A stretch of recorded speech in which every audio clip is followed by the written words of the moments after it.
নমস্কার। রোজ রোজ শুনি ভগবানের বাণী।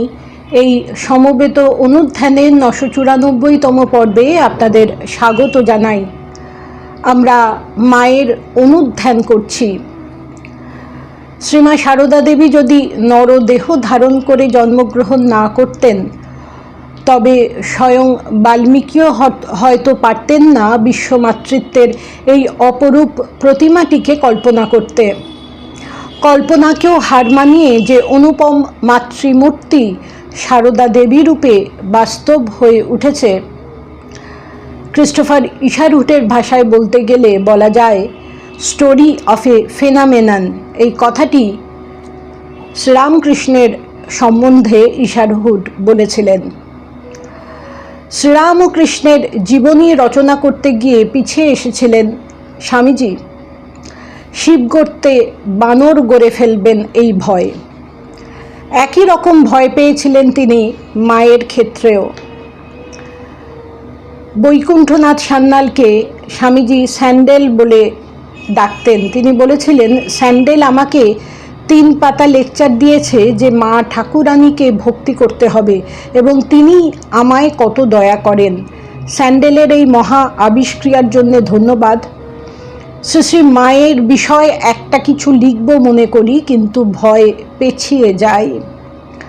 স্বামীজি ভয় পেলেও আমরা যে বারবার মায়ের সম্বন্ধে আলোচনা করে থাকি, তার প্রথম কারণ এই যে মা তার নিজ গুণে আমাদের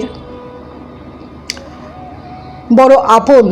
মায়ের কথা বলতে আমাদের ভালো লাগে। দ্বিতীয়ত, মায়ের সম্বন্ধে কোনো কিছু আলোচনা করলে নিজেদেরই কল্যাণ হয়। এ যেন গঙ্গা স্নানের মতো। গঙ্গা স্নান যেমন কখনোই পুরনো হবার নয়, নিত্য গঙ্গা স্নান করলে নিত্য কল্যাণ হয়, এও ঠিক তাই। মায়ের জীবন গঙ্গায়, তার লীলায় যতবার অবগাহন করি না কেন, ততবারই যেন আমরা একটু একটু করে আরও বেশি পবিত্র হয়ে উঠি। কারণ পবিত্রতা স্বরূপিণীর অনুধ্যানের অর্থ পবিত্রতার অনুশীলন। আমরা অধিকাংশই ইংরেজি প্রবাদের সেই মূর্খদের মতো, যাদের সেই সব অঞ্চলে ঝাঁপিয়ে পড়তে লজ্জা নেই যেখানে দেবদূতরাও সন্তর্পণে হাঁটেন। অনধিকার চর্চা করতে আমরা ভয় পাই না, কারণ আমরা বুঝতেই পারি না যেটা করছি সেটা অনধিকার চর্চা। তাই স্বামীজির মতো মহাপুরুষ পিছিয়ে গেলেও সারদা দেবীর চরিত্র আলোচনা করতে আমাদের কুণ্ঠা নেই। সমস্ত ঐশ্বর্যকে গোপন করে রেখেছেন বলেই মা আরও বোধের অগম্য হয়ে উঠেছেন। তার আলোক সামান্য চরিত্রের চারপাশে যে সাধারণত্বের ঘেরাটোপ, তার ফলেই তিনি আরও বেশি করে দুর্বোধ্য। মাকে যারা অসাধারণ মনে করে দেখতে এসেছেন, সাধারণের চেয়েও সাধারণ হয়ে মা তাদের সঙ্গে ছলনা করেছেন, এরকমও দৃষ্টান্ত আছে।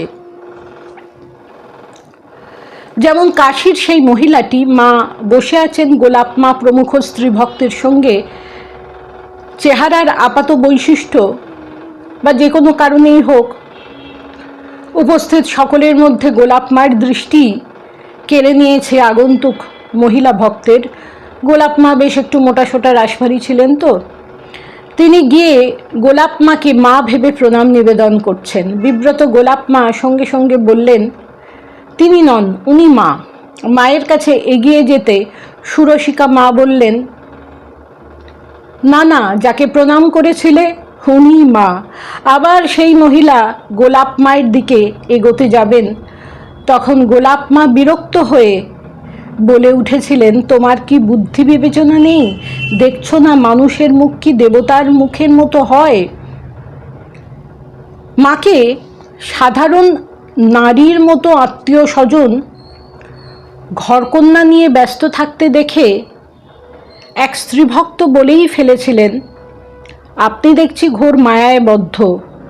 মা সাধারণত এই ধরনের প্রশ্ন এড়িয়ে যেতেন বা বলতেন, আমরা মেয়ে মানুষ, আমাদের কাজ তো করতেই হবে। কিন্তু সেদিন বোধহয় মা নিজের অজান্তেই আত্মপ্রকাশ করে ফেলেছিলেন, বলেছিলেন, কি করব মা, আমি যে নিজেই মায়া। আবার আমরা পরবর্তী পর্বে আলোচনা করব। নমস্কার।